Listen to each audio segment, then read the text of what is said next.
ఇంకా షాప్ దగ్గర నుంచి వచ్చేసిన తర్వాత హెయిర్ ప్యాక్ అనేది రెడీ చేస్తున్నానండి. తలకు పెట్టుకుందాం కదా అని. మన ఛానల్లోని ఫుల్ వీడియో అలానే షార్ట్ వీడియో ఉంది. ఎవరికైనా ఇంట్రెస్ట్ ఉంటే కనుక ఒకసారి చెక్ చేసేయండి. ఇంకా ప్యాక్ రెడీ చేసిన తర్వాత ఇల్లు అయితే తుడిచేస్తున్నాను. ఇంకా గిన్నెలు అవి తోమడం ఉందన్నమాట. వంట అంతా అయిపోయింది కాబట్టి మొత్తం గిన్నెలన్నీ తోమేయచ్చు. ఒకసారి ఇప్పుడు తోమామంటే ఇంకా ఈవినింగ్ వరకు నాకు వర్క్ అయితే ఉండదు. ఇంకా షాప్ దగ్గర ఏదైనా పని ఉన్నా కూడా వెళ్ళొచ్చు అనమాట.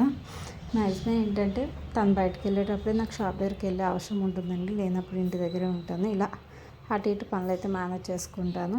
గిన్నెలు అవి తోమేసి పైన వాటర్ అనేది కింద క్లీన్ చేసేసి ఇంకా స్టవ్ అనేది క్లీన్ చేసేసాను. వాతావరణం చల్లగా ఉంది కాబట్టి వీలైనంత వరకు వేడి నీళ్ళలో కొంచెం పసుపు వేసుకొని తాగడానికి ట్రై చేయండి. అలానే వీలైనంత వరకు బయటకు వెళ్ళకుండా ఉండండి. ఎందుకంటే వర్షంలో తాగడం వల్ల వైరల్ ఫీవర్లు అవి వస్తాయి. అండ్ అలానే వాటర్ అనేది నిలవ లేకుండా ఇంట్లో చూసుకోండి.